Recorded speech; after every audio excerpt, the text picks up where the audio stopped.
think I'm at about 46 or 47 kilometer on the markers I'm logging around. Slight drizzle snow.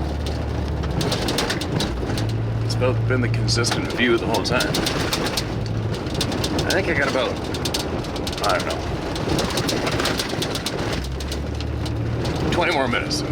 That'll get to where I'm gonna get my gear ready and hike into that sweet piece of nature and see if I can't catch me a steelhead.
One thing for sure, you're never the only one.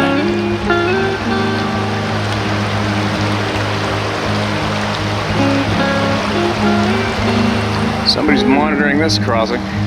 Elk cross here. Probably what they're after. Anyway, I gotta get across this river, downriver, and try to put this camera somewhere safe so I don't wipe out and kill it. Kind of suck. Maybe we'll get lucky. Find a steelhead today.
There's one down there.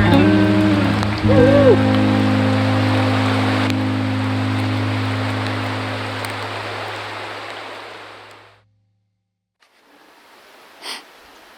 Well, it's a bit of a snarkly day.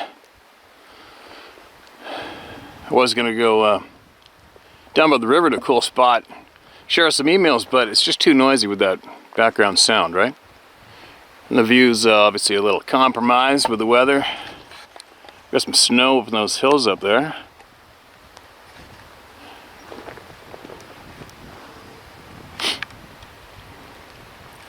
Snowed on the way in this morning. But anyway, I think I'm going to pull up a stump right here and listen to some people, see what they got to say. What do you think? I think okay. There we go. As long as it doesn't absolutely pour rain, we'll be all right. I'm a couple hundred yards from the timber, so if anything wants to throw something at me, it's going to have to haul it a little ways.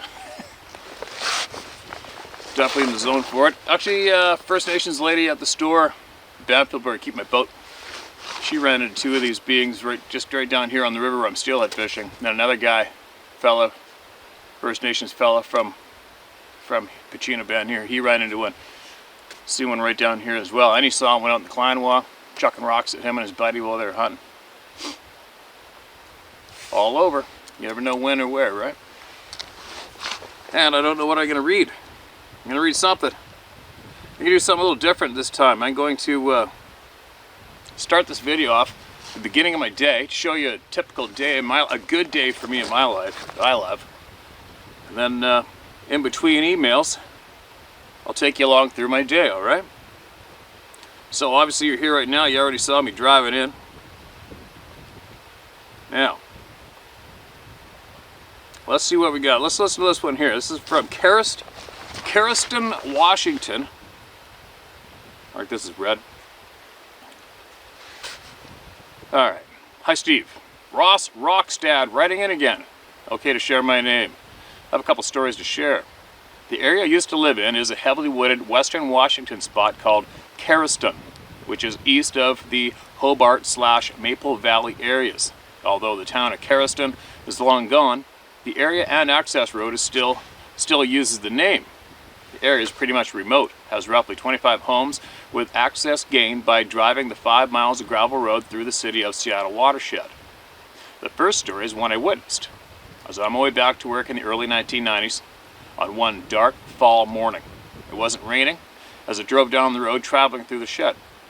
I got into the bottom of the long hill called the Black Creek Grade and had just started across the old wood bridge that has since been replaced by a concrete bridge. The old bridge had sunk down on one end and most of the time had a large water puddle on the low bridge end. I was going maybe 10 miles per hour when I noticed this animal laying down facing me, drinking from the puddle. As I got closer, I noticed it was a cat. The same size as an adult cougar, but was shiny, gloss black, and wet looking. Well, that's interesting, eh? It stood up and turned and was slowly running to the left, then to the right in front of my truck, staying in the lighted area of the roadway. Whoops, that's weird. The screen just went blank. It also had a short, bobbed tail, maybe 4 to 6 inches long. It ran in front of me for about a quarter of a mile, then darted off to the left into the woods.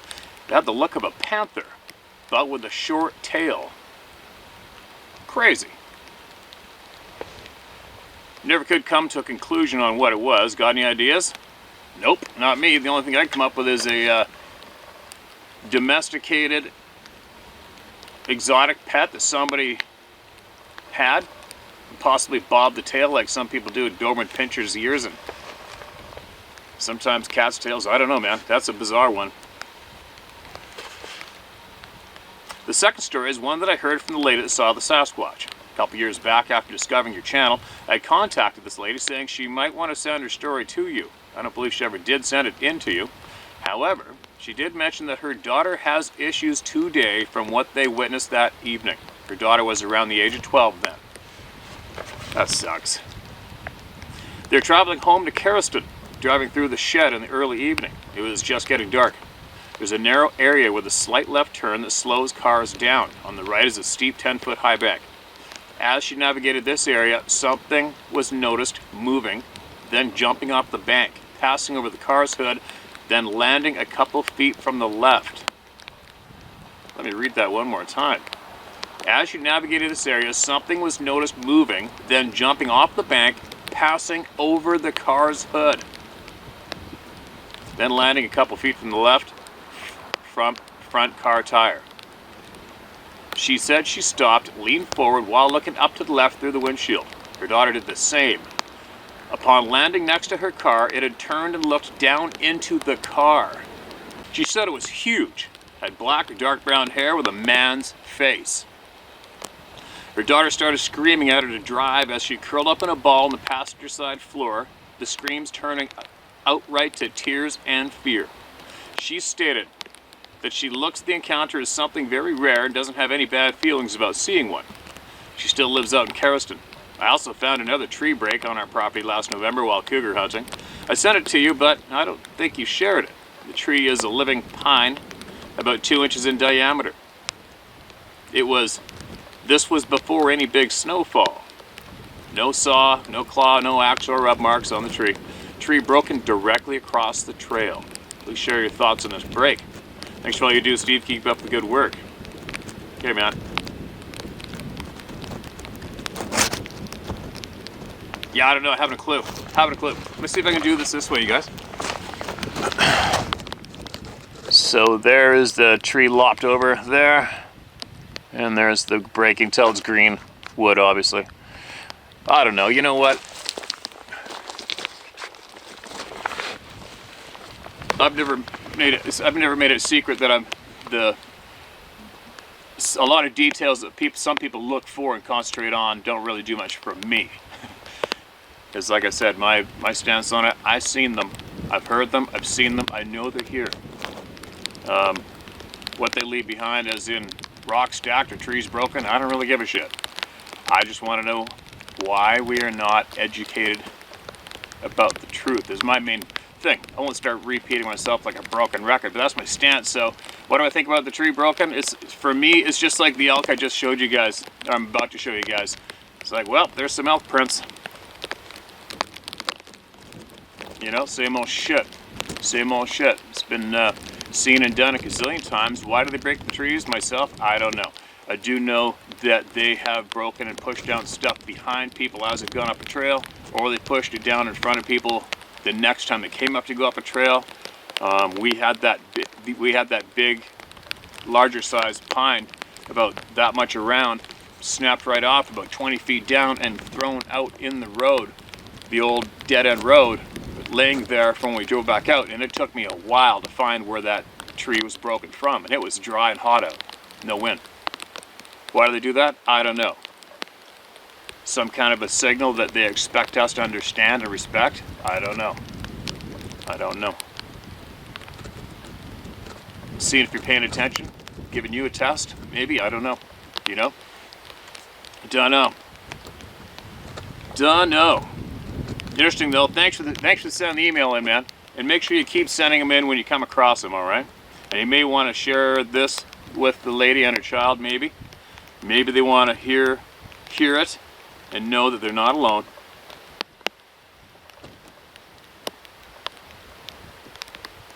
Okay, now what else do we got?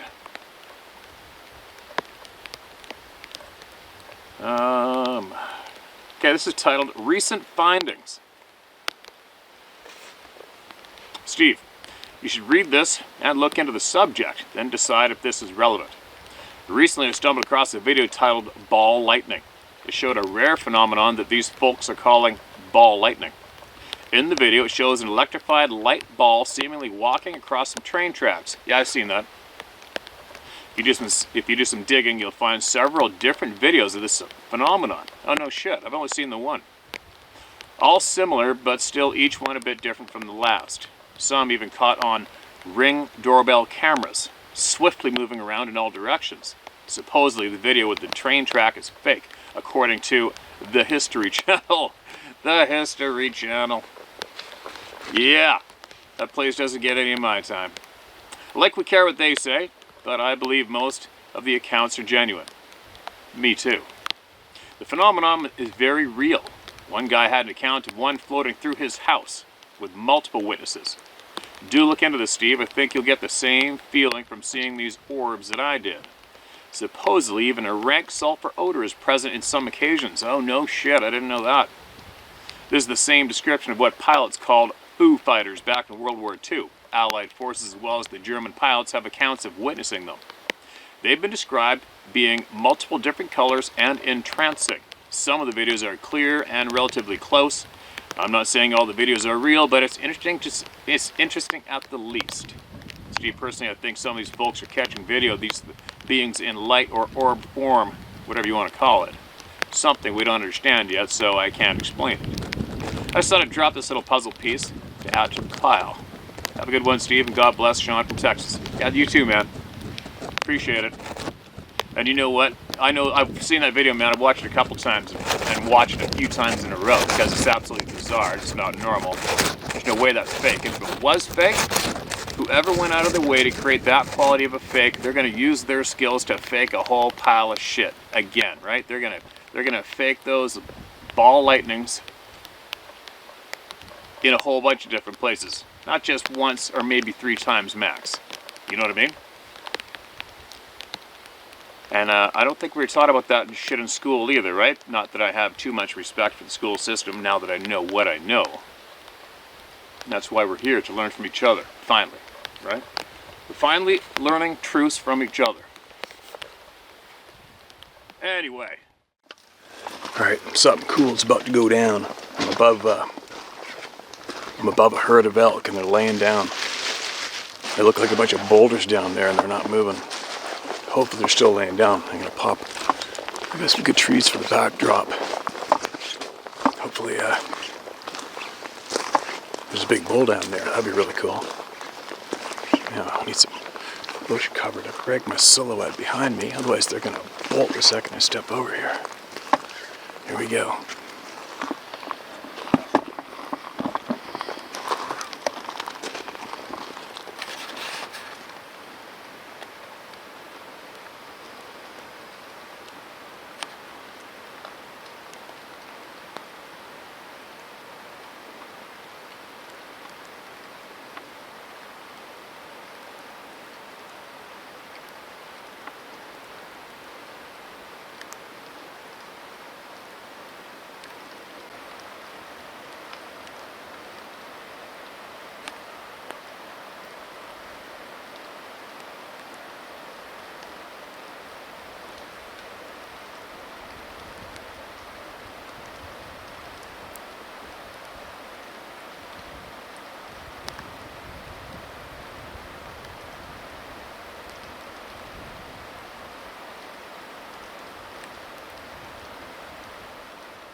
Alright, here's another one. This is titled, Look 'em in the Eyes. Steve, lad, excuse my extremely long post, but it may be of benefit to some. A number of times you suggested that looking straight into an individual's eyes and asking if anything strange takes place on or about their property. Doing so may open them up to responding to your questions. I recently had that opportunity and was pleasantly surprised with the quick response I received. A little background to set the stage. You've read several of my letters regarding occurrences in the spooky woods of South Carolina, and I thank you sincerely. Several months ago, my younger brother sold his house and 20 acres of land to an individual from out of state, employed as a senior chemical engineer at a local manufacturing facility, and required to travel around the country and even overseas on occasion. This gentleman has a husband/wife caretaker team who live on site to maintain the property, and it is the husband that I spoke with. He volunteered that numerous times they have heard shrill, piercing screams coming from the woods adjacent to the home in the evenings, as well as sounds of brush breaking close by. On several occasions they have heard children talking and laughing from the same area. There's no families with children who go out after dark within a mile or two in any direction. They've never seen anything nor gone looking, especially after the sun sets. These folks have several dogs who have alerted but refuse to leave the porch day or night. In the short years since becoming an avid listener to your channel, I've gleaned much from you, the Owl Man, Scott Carpenter, and thousands of good, honest folks from around the world. I responded to my new friend of his concerns of goings-on around the property he is taking care of by relating my own experiences over the years and to what I've learned from the HTH family. To begin with, I explained to him, while somewhat disturbing, do not be overly upset. Sabe or woods people are not to be feared but respected, and it goes both ways. The sounds you hear could be the work of a few hairy youngsters getting their rocks off, similar to some of the actions of human teenagers. They are feeling you out, and pleased to make you nervous. Both he and his wife are somewhat afraid of the deer herd that wanders through the property. Evidently, city dwellers don't let them upset you. Deer, turkey, calmly strolling around equals no Sabe in the area. Never tried feeding the Sabe to make friends or firing a gun to scare them off. Both could have a negative effect. I further recommend that you speak calmly either out loud or mentally, and assure them that you and your wife mean no intentional offense and just want to be good neighbors. And when I say them, I mean that they are most likely more than just one. They have families and relations in what can be referred to as a clan. Should it be necessary, you can put lights on the four corners of the house or even get the local electrical company to install a pole and a barnyard light between the house and the woods. Stephen wondering to myself, reckon this is why my brother sold his share of the family farm and moved to the city? He told us that he just wanted to be closer to his grandchildren. I continue to always have your back. Colonel Steve Richards, Charleston, South Carolina. Right on, man. Appreciate it. Yeah, do you think that's why I sold it? Why don't you ask him? Stare him in the eye and square up and ask him flat out. Some crazy shit going on your property make you move? If that's what's going on the property, the chances are pretty high, right? Anyways, wind's starting to pick up and the rain's getting a little heavier. I'm gonna move the truck. Get out of this wind. In the meantime, you guys can see what happens on this cast.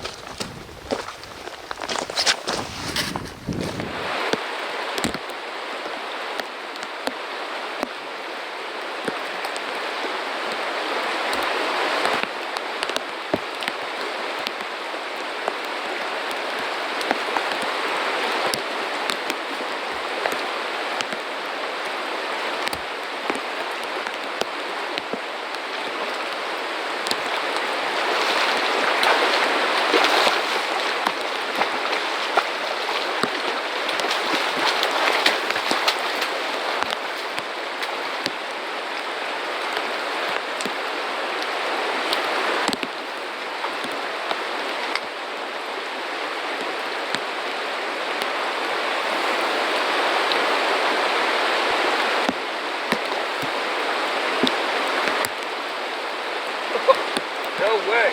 That's a beauty.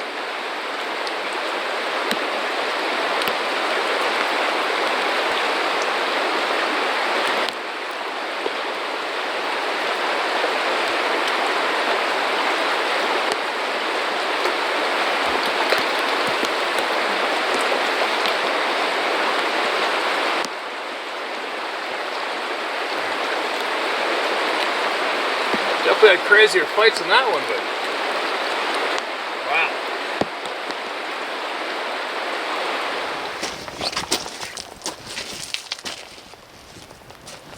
well, I'm beside the timber now. Someone wants to chuck something at me, give her. Or not. Listen to these. Or this.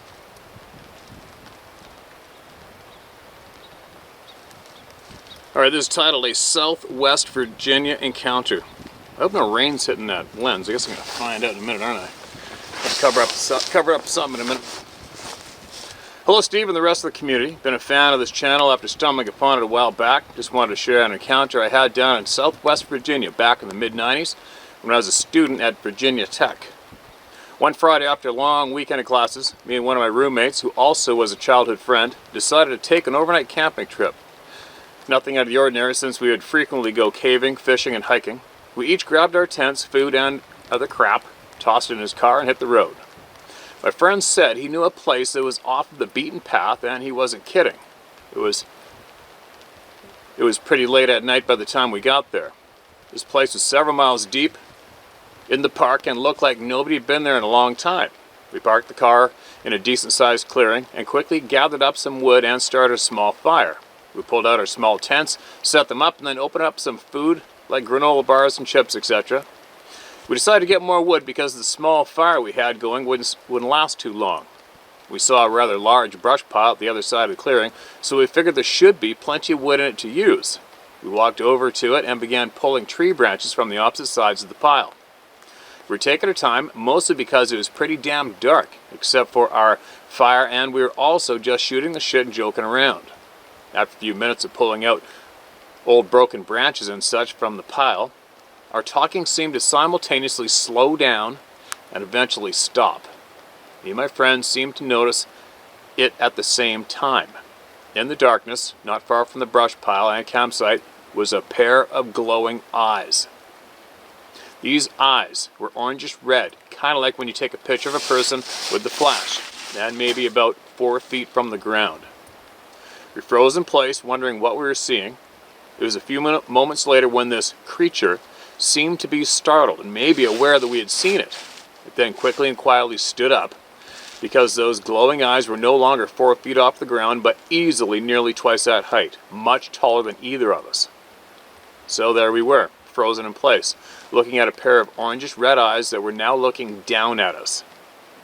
After what seemed like an eternity, but probably only 10 to 20 seconds, it purposely exhaled loudly. This creature must have been massive, because the amount of volume in those lungs was incredible. It then started to make some kind of a growl, grrr sound from deep within his chest, so deep and powerful that you could practically feel it. That was enough for both of us, and we dropped the wood and bolted out of there. We didn't bother grabbing our camping gear, open food, or anything. We just jumped in my friend's car and got the hell out of Dodge. We came back the next day to grab our gear and maybe try and figure out some questions about what the hell happened the previous night. The campsite was how we left it. Tents and everything were untouched, including the open bags of chips and granola bars. When we went over to the brush pile, and in the location where the glowing eyes were, there was a tree, and immediately behind it was the tree line. This creature must have been beside or partially behind the tree. The distance from the brush pile to the tree was 20 to 25 feet. We took turns walking over the tree and making completely unscientific estimates on the height. We both came to the conclusion 7 feet was the minimum. Very likely taller, but impossible to be sure.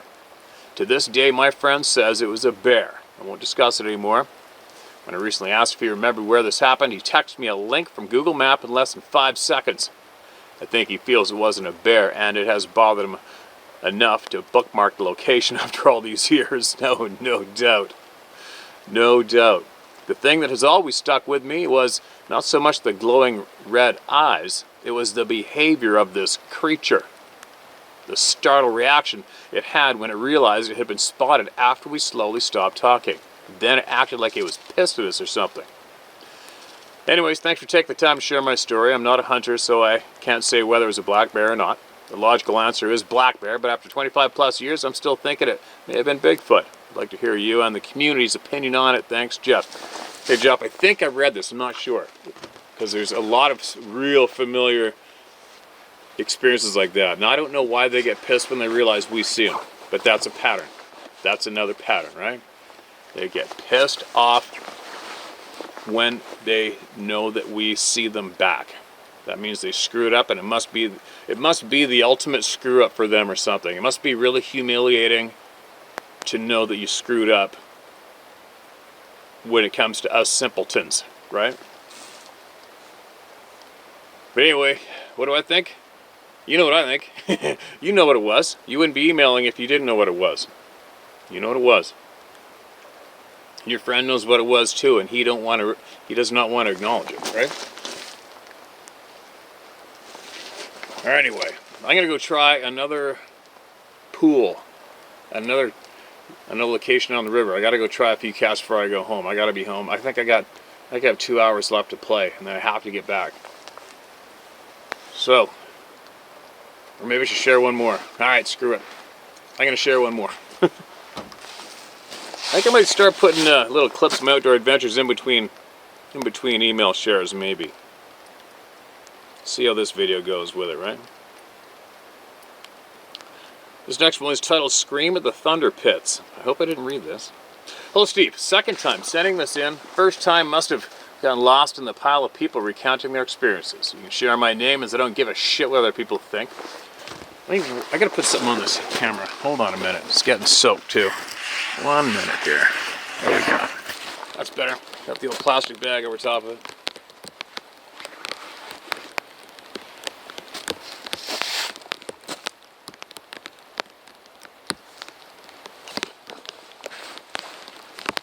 You can share my name, as I don't give a shit what other people think. My name is John Palazzi.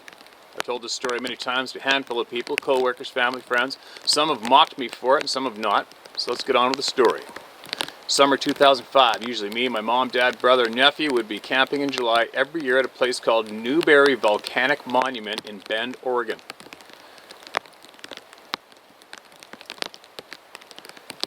We took a day trip from Newberry to the Ochako National Forest for some rock hounding or geodes. We arrived later in the day, 2 p.m.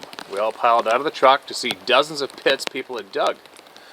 We all grabbed our tools and started digging. Whilst we were digging, maybe an hour or so elapsed during that time, a silence came over the forest.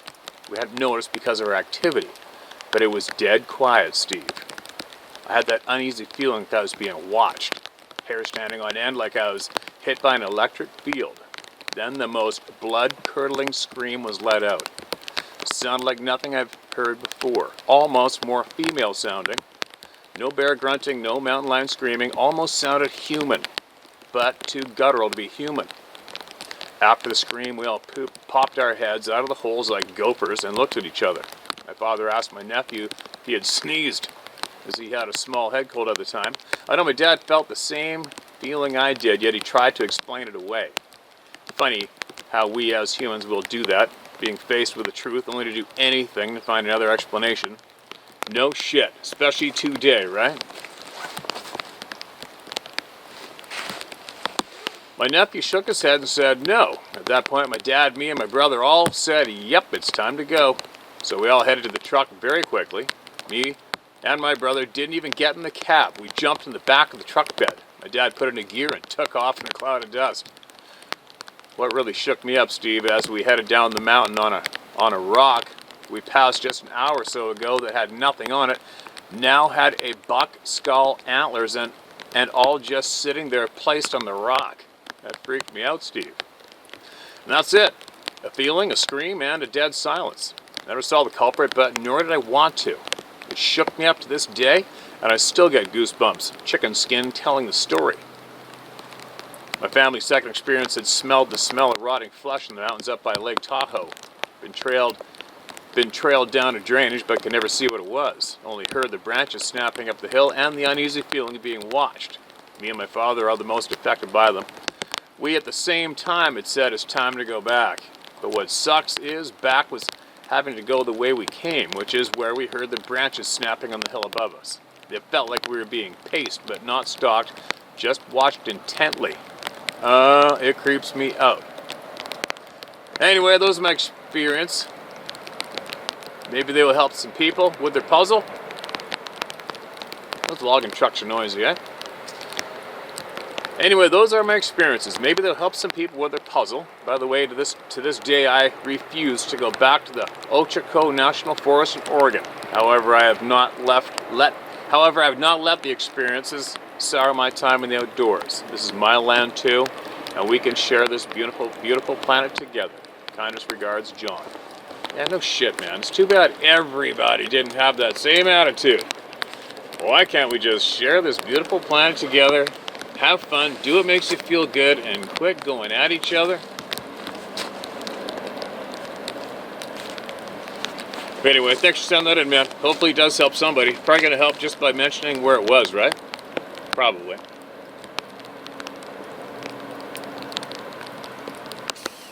It's funny, you watch those logging truck drivers. Lots of guys do it. I think they make good money. I don't think I could do it. I think I'd go bonkers driving back and forth on these damn roads all day long. We see lots though, right? I wonder how many logging truck drivers see shit and don't want to admit it. Right? How many? I'll bet there is a lot. You know it. You frickin' know it. I'll bet you there's a whole pile of logging truck drivers here right now watching these videos, and you guys know what I'm talking about. Give it up. Cough it up. Share it. Cat's out of the bag, man. The cat's out of the bag. There's no secrets anymore. There's nothing secret about this shit anymore, and there's no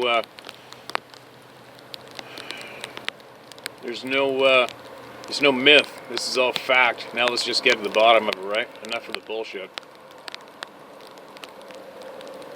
Anyway, I gotta go try to catch another fish. And then, I don't know, if I got time, I'll get a couple more shares out. If not, I'll probably be back tomorrow from somewhere, right?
Well, that's it for my day. That's a good day for me. Real good day. Did everything I love to do today for this time of year. Caught a steelhead, saw some elk, and filmed them. As good as it gets. And for the curious, right where I'm standing is basically where a forest person with reddish brown hair was seen by a First Nations lady from the Pachina Band at Banfield. She's seen it right here on the side of the river, standing there broad daylight. Right here. Crazy, right? So I'd add that in there. Alright, let's see if I can share one more. The traffic might be a little heavy because it's right beside the main logging road. And that's how that young lady saw this being standing here. But anyway, listen to this. The Round Table of Knowledge by ATH. Great title, thank you. 6364, I heard a Saturday scream around 1:30 a.m. Coon hunting in northeastern Ohio swamp. Just about died. Long story, high strangeness. I posted this before to your site. In 76, my wife and I were hunting deer in Arizona Apache Sit Graves National Forest. We knew the area well because we camped there throughout the year, up from Phoenix. She had a 30-06 760 Remington pump and a Smith S&W 357 mag. I had my 30-06 Remington 760 BDL bolt rifle and a Colt 45 auto. We only took small pen lights with us and were returning to our blazer and campsite. We were hiking back in the dark when all of a sudden the hair lifted on my neck and the sense of something unnatural was overwhelming. Never happened before or since in the woods. I felt like we needed something much bigger than the protection we had with us. Why, I don't know. But like you have said, it's crazy how we feel safe in our blazer knowing it couldn't stop whatever it was. Yeah, it's like a tent too, right? I have a pretty good idea who we really are and what is happening. You just don't blurt that stuff out. I think I upset my doctor today. I guess she didn't know about the adult sudden death syndrome affecting the planet. Go figure. To the point. I believe Earth is a type of a farm and we are the cattle, putting it lightly. You know, the good book talks about this stuff, but who can hear it? John 3:12, Joshua, firstborn of spirit, declared, quote, if I have told you earthly things and ye not believe not, how shall ye believe if I tell you heavenly things, end quote. I'm not some sort of crazy fanatic nutcase. I'm just another seeker such as yourself. It is what it is. Things are not as they appear. So much more to know. The more I learn, the more I realize what I don't know. God bless and keep the fight. There isn't much left to lose. Okay, man. I'm right there with you.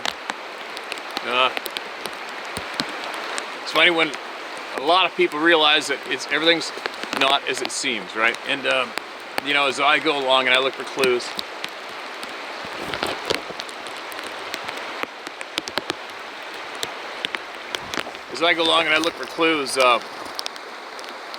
one quick little blurb that always stands out and sticks with me is, I forget which one it is, Siskel or Ebert. Those guys were intelligent guys who were movie critics, and one of them died. And somebody forwarded me the link to the quote from his wife, but he died, and he came back. They brought him back again. And when he came back, his wife said he was absolute clear of mind. Absolute clear. And he said flat out, nothing is what it seems here in this lifetime. Nothing is what it seems. Right? But my ride's already been going down that path. So to hear that from somebody you're somewhat familiar with, but just to hear that when you're starting to figure it out anyway, it kind of makes you go, huh? Note taken. Note taken, right? And the more I learn, the more that is quite apparent. But anyway, it's funny how I keep putting myself in these places, right? For somebody who doesn't go looking for them intentionally. I think maybe I do it just to make sure I'm making a statement that I'm here to live my life too, man. I love it out here. I love it out here. I'm going to leave you alone, just leave me alone, and I'm not going to be scared. I'll be a little apprehensive, a little nervous sometimes, but I'm not going to be scared, and I'm not going to stop doing what I love to do. So, there. But it is going to be interesting along the ride as I take all of you to places where these beings frequent. Right?